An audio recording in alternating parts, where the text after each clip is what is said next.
now time for Danny Bonaduce, life coach. Give me a call, 1-800-252-1025. That's 1-800-252-1025. Or I'd love to get your emails at lifecoach@KZOK.com. Life Coach, brought to you by Goldberg Jones Divorce for Men. Call 1-800-DIVORCE. Let's start with Tracy in Renton. Good morning, Tracy. How are you? I'm good, man. How are you? I'm very well, thank you. What can I do for you? Well, first, I just want to give you a shout out and just say that you're an inspiring human being to me. That you are one of the handful of child actors that lived through the hell that you lived through. Well, we didn't all die, but I'm doing better than most of them. No, but I mean, the fact that you moved to Seattle, my hometown of all places, and got a radio show, that's just too awesome. I think about that a lot, to be honest with you, that I could have been saying, do you want fries with that? I think about that a lot, that I skated. So thank you, Tracy. So what's up? What can I do for you? You're welcome. I was going to ask you what was the straw that broke your camel's back that ultimately stopped you from doing all the whichever. It's hard to say, Tracy, because, I quit drinking because of drama.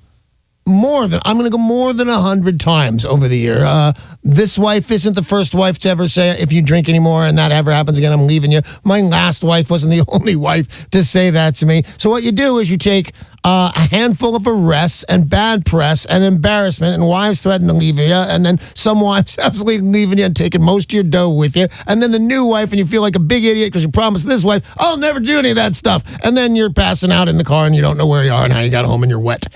So I will tell you, it's accumulation, my friend, of a lot of stuff. There's no one thing, and I think this for most addicts, there's no one thing that ever says, hey, this is why I'm never going to drink or take drugs again over this one thing. It's a culmination of take your worst night out and then have 100 of them. And that's what I did. Hey, thank you for the call, Tracy. I really do appreciate it. I think Tracy wanted to know what he could do to get his life kind of back on track, that you had something that happened to you, which was a relationship, tell you, like Amy said, that this is it or I'm leaving. You know what? I got to tell you, in all honesty, I don't believe for 1 minute that I could quit because Amy or anybody else ever said this is it. I don't believe it. It's not like that. It's the worst thing in the world, man. It's not the worst thing in the world. I'm not sitting here in pain right now, in physical pain, because I'm not drinking. But I think about it all the time, and it never goes away. I get respites from it. But the thing you can do is, and here's what I would advise you, by the way, Tracy, I would say go to meetings, stay with your loved ones who support you, and you know what? Whatever it is that gets you through the day, because obviously you've got some sobriety with you, go and continue to do the right moves every day. When you see going, hey, I recognize this neighborhood, I scored drugs here, don't go there, don't park the car. Whatever you do, get new people in your life, go to new places and get new hobbies, and you'll probably be fine. If you've got a question for the life coach, 800-252-1025, make the call now. Danny will help you. Lynette, calling from Tacoma, you're on with the life coach. Hey, Lynette. Hey, good morning, Danny. How are you? I'm very well, thank you for asking. How are you?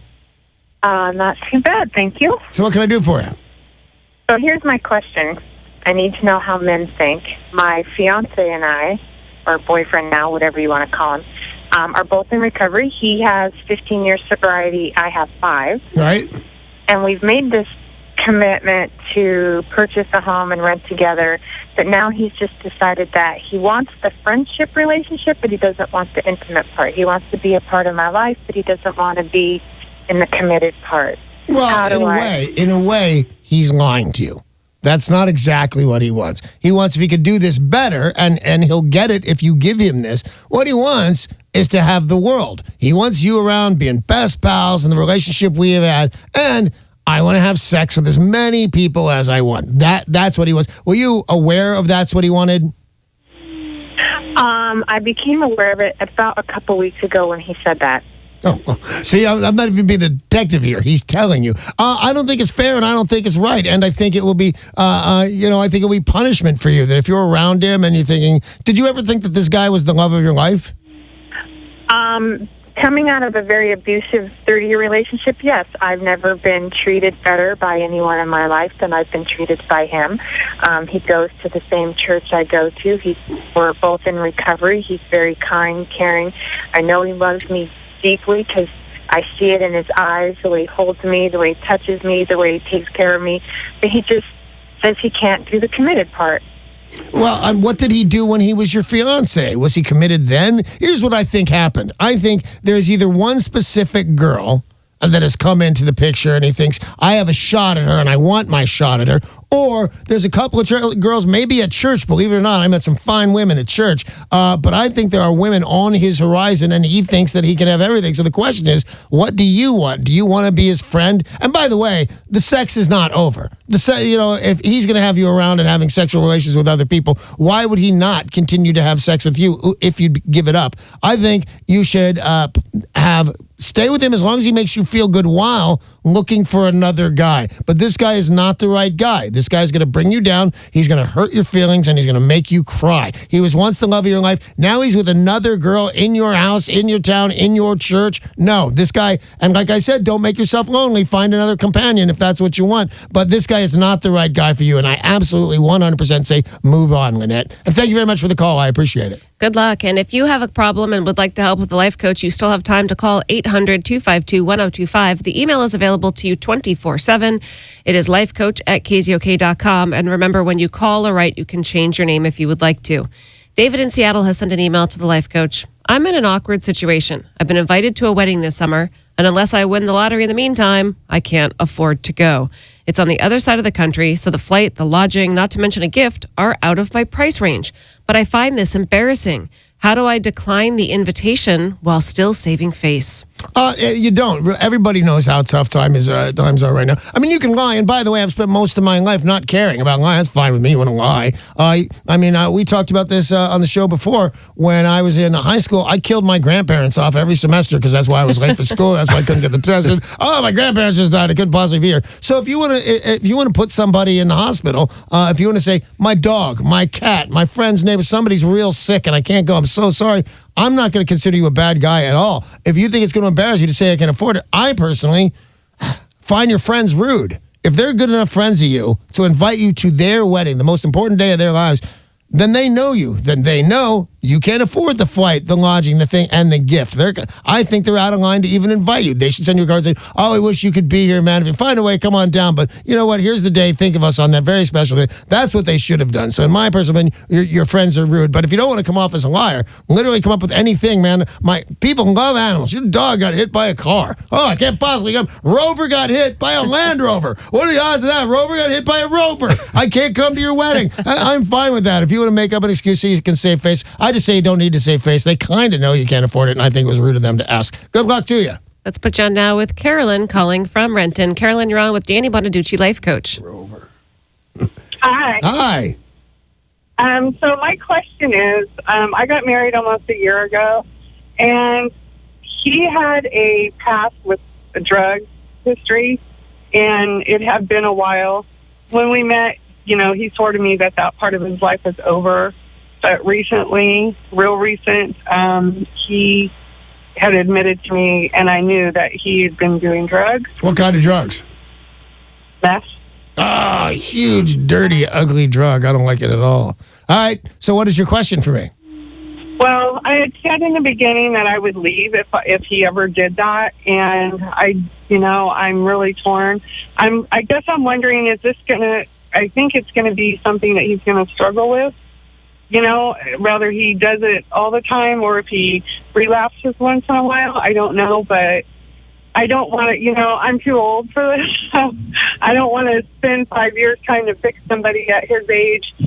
He knows what time of day it is, Absolutely, Carolyn. I'll tell you this. If you say he's gone, how long is he gone now? He's got a year, that, as far as you know, that he hasn't done meth a whole year? He's done it. He hasn't done it for a few years.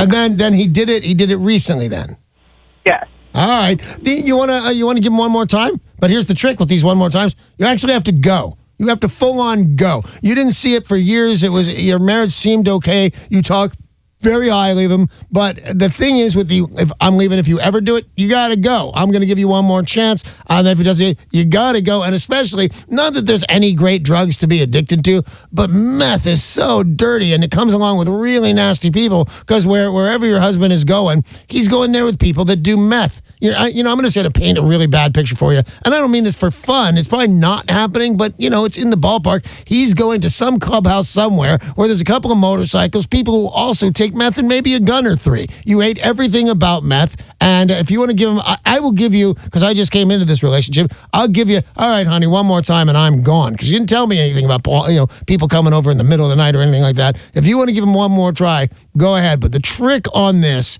and you have to make him believe it, you're absolutely going. There's no conversation. You don't even have to tell him. You don't have to wait for him to come home. You see meth, just pack right then. That's the answer. You can't take this again. Good luck, Carolyn. Sorry, we've got time for another email on I like emails. Okay. If you've got an email question, it is lifecoach@kzok.com. Danielle in Tacoma says, my boyfriend and I disagree about money. I'm a saver. He's a spender. His mantra is, you can't take it with you.